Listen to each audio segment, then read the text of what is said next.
प्रिय विद्यार्थियों, शिक्षक साथियों, सादर नमस्कार। आप सभी का स्वागत है मेरे YouTube चैनल अपना इकोनॉमिक्स में। जैसा कि हम सब जानते हैं कि इस वर्ष कोरोना महामारी के कारण शिक्षण कार्य प्रभावित हुआ और यह शिक्षण कार्य प्रभावित होते होते अब परीक्षाओं तक पहुंच गया है। अर्थात अब हमारी जो वार्षिक परीक्षाएं हैं वह भी इस कोविड-19 की वजह से प्रभावित हुई हैं, जो कि 12 अप्रैल से कक्षा 9वीं और 11वीं की वार्षिक परीक्षाएं शुरू होना थीं। उन परीक्षाओं के बारे में भी कुछ निर्देशों में बदलाव हुआ है, परीक्षा के तरीके में बदलाव हुआ है और इसी प्रकार से कक्षा 10वीं और 12वीं की जो प्री बोर्ड परीक्षाएं 12 अप्रैल से शुरू हो रही थीं, इनमें भी कुछ संशोधन किया गया है। तो आज मैं आपको यह जानकारी लेके आया हूँ। यह वीडियो कक्षा 9वीं से 12वीं तक के सभी विद्यार्थियों एवं शिक्षक साथियों के लिए जो शासकीय स्कूलों में पढ़ाते हैं और जो विद्यार्थी शासकीय स्कूलों में पढ़ते हैं उन सब के लिए बहुत ही महत्वपूर्ण है। तो इस जानकारी को मैं आपके लिए लेके आया हूँ। अगर आपको इसके बारे में कक्षा 9वीं से 12वीं की परीक्षा 9वीं से 12वीं तक की परीक्षा के बारे में जानकारी प्राप्त करना हो, जानकारी लेना हो कि परीक्षा कैसे होगी, क्या तरीका रहेगा, कितने बजे आपको परीक्षा, कौन सी तारीख को परीक्षा में उपस्थित होना है, क्या होना है, तो आइए देखते हैं। तो ये पत्र आज जारी हुआ है लोक शिक्षण संचालनालय के द्वारा। इस पत्र में समस्त जिला शिक्षा अधिकारी मध्य प्रदेश के लिए और सभी प्राचार्य जो शासकीय स्कूलों के प्राचार्य हैं, चाहे वो हाई स्कूल हो चाहे हायर सेकेंडरी, उनके लिए यह आदेश जारी हुआ है। विषय है कोरोना वायरस संक्रमण के दृष्टिगत रखते हुए परीक्षाओं के आयोजन के संबंध में। इसमें संदर्भ भी दिया है जो कि मध्य प्रदेश स्कूल शिक्षा विभाग के पत्र क्रमांक जो आपका है 6 तारीख को जो पत्र जारी हुआ था उसके संदर्भ में आगे कुछ निर्देशों में बदलाव हुआ है, तो उसके बारे में हम देखते हैं। संदर्भित पत्र से कक्षा 9वीं और 11वीं के वार्षिक परीक्षाओं और 10वीं 12वीं की प्री बोर्ड परीक्षाओं के लिए शासकीय विद्यालयों के विद्यार्थियों को विद्यालय से प्रश्न पत्र वितरित किए जाएंगे, जिसे विद्यार्थी घर पर हल कर के विद्यालय द्वारा निर्धारित समय सीमा में अपने विद्यालय में जमा करेंगे। उक्त निर्देश के अनुक्रम में निम्नानुसार कार्यवाही सुनिश्चित करें। यानी अब विद्यार्थियों को स्कूलों में उपस्थित होकर के प्रश्न पत्र हल नहीं करना है।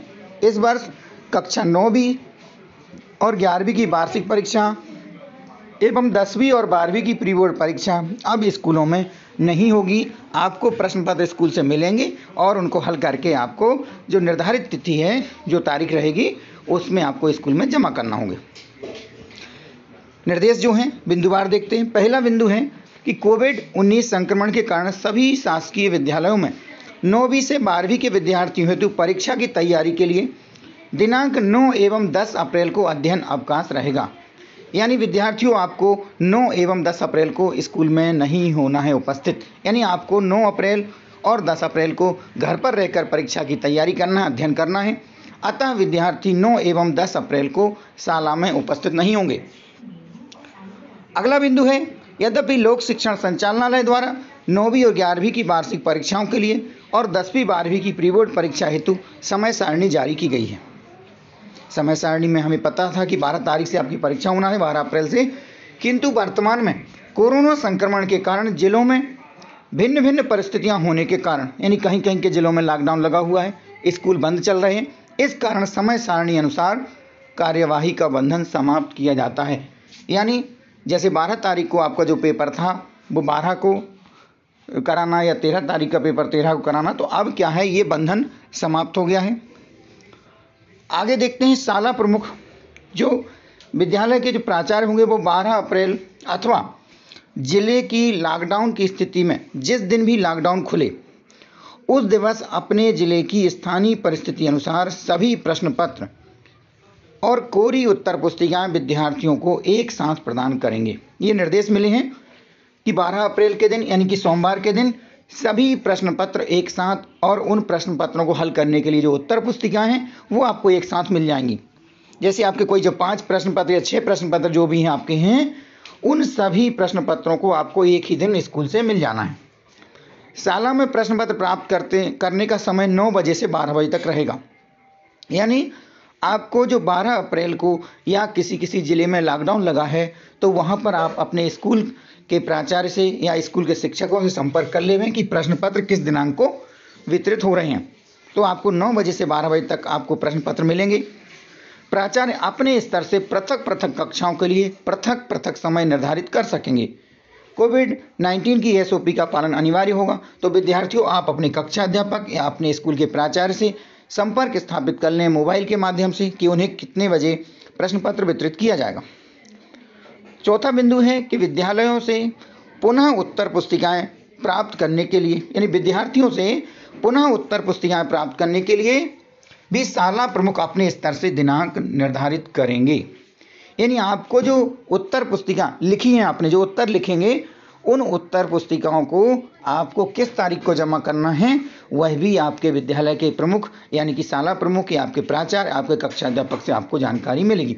बाकी मोटे तौर पे आपको मैं बता दूं कि आपको हर दिन उत्तर पुस्तिकाएं जमा नहीं करना है। यानी आपको जो एक साथ प्रश्न पत्र और उत्तर पुस्तिकाएं मिलेंगी, वह आपको किसी एक ही दिनांक को, जैसे आपका आखिरी पेपर जब हो जाएगा तो उस पेपर, यानी आपको 7-8 दिन का टाइम मिलेगा, वो 7-8 दिन में आपको सभी प्रश्न पत्र हल करना है और उनको फिर आपको एक साथ एक ही दिन जाकर के स्कूल में जमा करना है। उत्तर पुस्तिकाओं का मूल्यांकन, आगे मूल्यांकन के बारे में लिखा है। मूल्यांकन कहाँ होना है, तो शिक्षकों द्वारा ही होगा। यदि शिक्षक चाहें तो घर ले जा सकते हैं, तो वो विद्यार्थियों के लिए आवश्यक नहीं है। और ये आवश्यक है कि 30 अप्रैल तक आपका जो रिजल्ट है वो विमर्श पोर्टल पर अपलोड कर दिया जाएगा। यानी 30 अप्रैल के पहले ही रिजल्ट घोषित होना है। आगे और भी निर्देश हैं कि शासकीय शालाएं आगामी आदेश तक प्रतिदिन 9 बजे से 12 बजे तक खुलेंगी। यानी अब स्कूल का समय बदल दिया गया है। जो अभी शालाओं का समय सुबह 9 बजे से शाम के 5 बजे तक चल रहा था, अब उसमें बदलाव कर दिया है। स्कूल आपके 9 बजे से 12 बजे तक खुलेंगे। यदि कोई विद्यार्थी छात्रावास में पढ़ रहा था और वो छात्रावास में रह नहीं पा रहा है, वो निवास नहीं है छात्रावास में, उनको रहने की अनुमति नहीं है, तो उन्हें कहाँ परीक्षा देना है? उन्हें प्रश्न पत्र और उत्तर पुस्तिकाएं कहाँ से मिलेंगी? निकटस्थ शाला से। कि आपके आसपास जो स्कूल, हाई स्कूल का विद्यार्थी है तो वो हाई स्कूल या हायर सेकेंडरी स्कूल में जाकर के जो अपने पास में स्कूल है, उस स्कूल में जाएंगे और वहाँ आवेदन देंगे कि मैं इस स्कूल का विद्यार्थी हूँ, मुझे प्रश्न पत्र और उत्तर पुस्तिकाओं की आवश्यकता है। तो वहाँ से आपको उत्तर पुस्तिकाएं और प्रश्न पत्र मिल सकेंगे और आपको जिस स्कूल से आपको कॉपी मिलेगी, पेपर मिलेंगे, उसी स्कूल में आपको वो जमा करना है। संबंधित शाला विद्यार्थियों का मूल्यांकन करके उनके अंक मूल शाला को उपलब्ध कराएंगे। तो विद्यार्थियों, आपको जो, यदि कोई विद्यार्थी ऐसा हो जो छात्रावास में रहता हो, छात्रावास में रहने की अभी अनुमति ना हो, तो उन्हें जो अपनी पास की शाला है, निकटस्थ शाला है, जो स्कूल आपके आसपास है, उस स्कूल में आपको आवेदन देना हुआ तो आप स्कूल में संपर्क कर लेवें। यदि उन्हें कोई निर्धारित प्रारूप में कोई जानकारी या पत्र की आवश्यकता हो तो आप वो वहाँ पर जमा कर सकते हैं। तो विद्यार्थियों, आपको कितनी तारीख को उपस्थित होना है? अब स्कूल में 12 तारीख को उपस्थित होना है, 9 बजे से 12 बजे के बीच में। और जिन जिलों में लॉकडाउन की स्थिति है, लॉकडाउन लगा हुआ है, तो वहाँ पर विद्यार्थी अपने कक्षा अध्यापक से ये जानकारी ज़रूर पता कर लें कि उन्हें किस दिनांक को उपस्थित होना है, कब उन्हें कॉपियाँ और उत्तर में जो प्रश्न पत्र हैं वो मिलेंगे। तो यहाँ इस पत्र के माध्यम से हम ये समझ चुके हैं कि विद्यार्थियों को अब एक एक दिन, यानी कि हर दिन उपस्थित होकर के प्रश्न पत्र नहीं मिलेगा। अब आपको एक साथ प्रश्न पत्र मिल जाएगा और आपको जमा भी एक साथ ही करना है। तो विद्यार्थियों, यह जानकारी मैं आपके लिए लेके आया हूँ और यह जानकारी आप अपने अपने जो साथी हैं उनको भी प्रेषित करें ताकि वह भी इससे लाभान्वित हो जाएं। ये वीडियो आपने देखा, आप सभी का बहुत बहुत धन्यवाद। साथ में यह भी कहना चाहूँगा कि मैं इस जानकारी के अलावा भी आपको जो भी कोई ऐसी जानकारी होगी वो इस अपने YouTube चैनल के माध्यम से आपको उपलब्ध करा दूंगा कि आपको अगर इसके संबंध में कोई भी और जानकारी प्राप्त होती है तो। इसके साथ यह भी कहना चाहूँगा कि मैं आपको जो माध्यमिक शिक्षा मंडल की प्रश्न बैंक जो जारी हुई हैं कक्षा 11वीं 12वीं अर्थशास्त्र विषय की, उनके हल मैं आपको अपने इस चैनल पर उपलब्ध करा रहा हूँ। यदि किसी विद्यार्थी को उन प्रश्नों में कोई दिक्कत आ रही है, समझ में नहीं आ पा रहे हैं, तो आप उनको समझ सकते हैं। उन प्रश्न बैंकों के अलावा भी मैं आपको जो ज्ञानवर्धक विषय आधारित जो जानकारी है, वीडियो है, वो उपलब्ध करा रहा हूँ, तो वो आप देखते रहें।